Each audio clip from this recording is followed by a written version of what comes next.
막냉이, 네. 이거 무슨 술이게요? 한번 마셔봐요. 술은 맞죠? 맞아요. 향부터 맡아보겠습니다.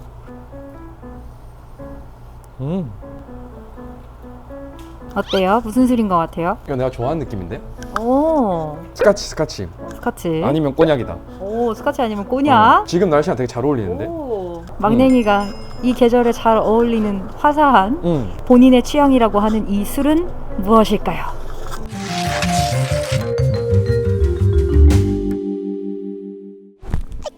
안녕하세요. 위스키 치는 여자입니다. 자, 요즘에요, 바에 오시는 손님분들 중에 외국 위스키 또는 외국 술로 만드는 칵테일만 판매하는 곳이라고 생각하시는 분들 굉장히 많으시거든요. 가끔 진열장에 보면은 한국 이름이 적혀 있는 전통주들이 놓여져 있는 경우가 있습니다. 요즘에는 굉장히 다양한 전통주들이 많이 만들어지고 있죠. 그러다 보니까 한국에 있는 바에서도 이 전통주를 이용해가지고 같이 칵테일을 만들고 있는 그런 업장도 많이 생기고 있는데요. 한 3년 전쯤일까요? 이 전통주를 마시고 한국에 이런 맛이 나는 술이 있다고 하고 굉장히 놀랐던 기억이 있는데요. 자, 그 술 바로 사과로 만든 한국의 깔바도스라고 불리고 있는 추사입니다.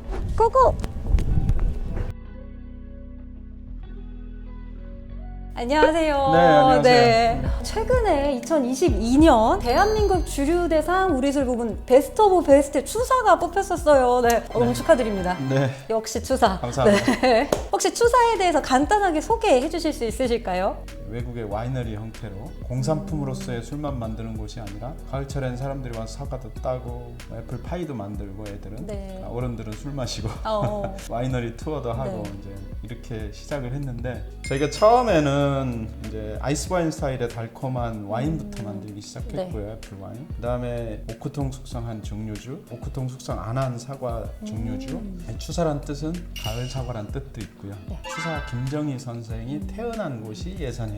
감히 추사의 선비 정신과 예술적인 부분들을 술에 한번 담고자 해서 추사란 이름을 쓰게 됐고, 그래서 저희는 추사 애플 와인, 블루베리로 만든 추사 블루, 추사 로제, 추사 시리즈로 만들고 있습니다. 추사가 아무래도 이제 대표 사과 증류주인 깔바도스랑 같이 비교를 해서 한국의 깔바도스이다라는 애칭이 붙어 있는데 추사만의 특징이 어떤 부분이 좀 있을지. 일단 이제 와인도 그렇고 바이를 증류해서 오크통 숙성하는 방식이 우리나라의 전통 방식은 아닌 거고요. 한국은 이제 법이 우리나라 농산물로 만들면 이제 전통주의 범위 안에 들어가기 때문에 이것도 이제 크게 우리나라 법상으로는 전통주에 들어가 있는데, 노르망디의 깔바도스 같은 경우는 여러 가지 사과들을 가지고 제조를 합니다. 먹어보면 맛 되게 없어요.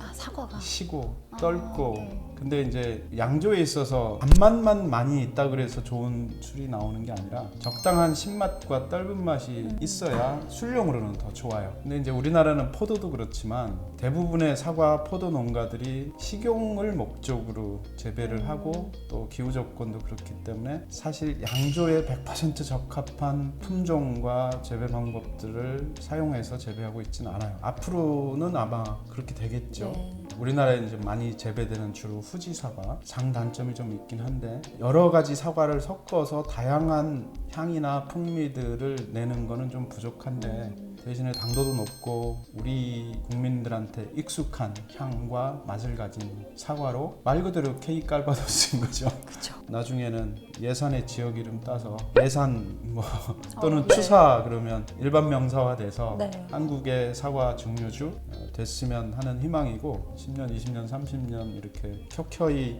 역사가 쌓이면 그때 가서 이제 제대로 좀 평가를 해주시고 지금 좀 기억해 봐주셨으면 좋겠습니다. 향후 너무 더욱더 기대되는 그런 술인데 혹시 추사가 어떻게 만들어지고 있는지도 한번 소개를 해주실 수 있으실까요? 아, 예, 물론이에요.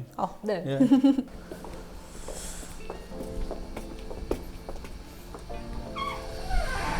여기가 이제 증류실이에요. 네. 증류 전에 저희가 12월 초부터 4월 말까지 사과를 발효시켜요. 사과가 들어오면 세척을 먼저 합니다. 파쇄해요. 그다음에 즙을 짜요. 주스를 만드는 네. 거죠. 그 맛있는 주스에다가 이제 이스트를 넣어요. 2주 정도 발효를 시키면 7도에서 8도 정도의 알코올 도수를 가진 애플 와인이 되죠. 그러면 그거를 넣고 증류를 하게 돼요. 이게 동증류기고요. 스팀으로 중탕가열합니다. 그 다음에 다단 증류예요. 근데 이 다단은 한 번 증류해도 증류효율 높게 고농도의 알코올을 뽑을 수 있는 거예요. 그러니까 단들이 있고 위에 컨덴서가 하나 더 있어서 두 번, 세 번 증류하는 거를 한 번에 할 수 있는 효과를 낼 수 있는 거예요. 국내에도 몇 군데 이제 이런 다단식 증류를 하고 있죠. 다단식 증류를 통해서 알코올 도수를 60도 조금 안 되게 뽑아요. 그러면 이제 여기 있는 알코올이 거의 90%는 이쪽으로 나온 거예요. 그래서 그거를 1차로 여기 있는 큰 오크통에 넣었다가 한 달 정도 좀 부드럽게 만들고 날려보낼 거 날려보내고 1차 숙성을 한 다음에 오크통으로 들어가게 됩니다.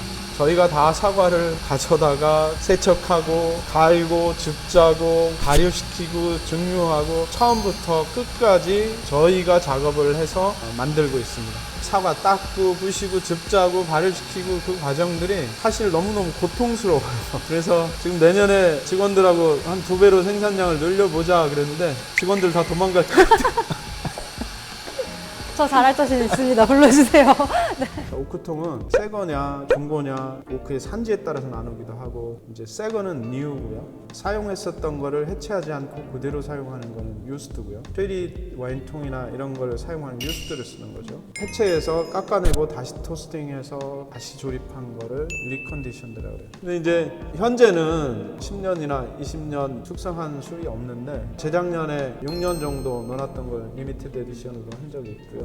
이제 당분간은 나오지 않을 계획인데 저희가 이제 1년에 예를 들어서 한 20개 정도씩은 안 팔고 쟁여놓으려고 그래요.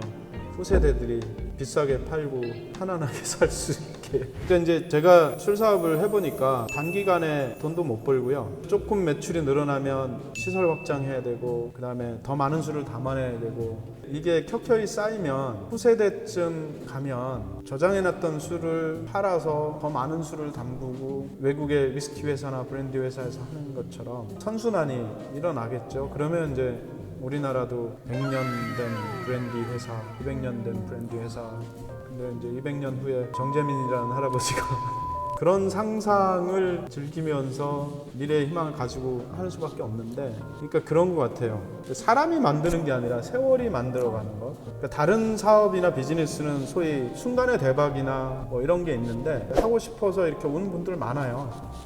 그러면 제가 그분들한테 후세대까지 기다릴 수 있냐 그 생각하고 시작해라. 이건 단기간에 승부 볼 수 있는 게 아니다. 정말로 제가 그냥 하는 말이 아니라 사과랑 이 추사에 대한 그 진심이 너무 느껴져가지고 저도 뭔가 좀 울컥울컥 하면서 조금 들었던 것 같습니다. 오늘 이렇게 너무 멋진 설명과 함께 추사 소개해 주셔가지고 너무 감사하고요. 앞으로 더 추사에 대한 기대를 많이 하도록 하겠습니다. 오늘 정말 감사합니다. 그 마지막 한마디 해도 네, 될까요? 그럼요. 우리가 눈으로 보고 맛보고 느끼면 다르게 보여요. 저희뿐만 아니라 전국의 양조장들이나 오픈된 데들은 한번 돌아다녀 보세요. 그러면 새롭게 보이실 거예요. 저희 같은 경우도 아침 9시부터 오후 6시까지 오픈돼 있어요. 시험도 가능하고 만드는 과정들 투어도 해주고, 주말 나들이 술 좋아하시는 분들은 와이너리도 투어 다녀보시면 좋을 겁니다. 많이들 오세요. 많이 오세요. 네. 많이 놀러 오세요.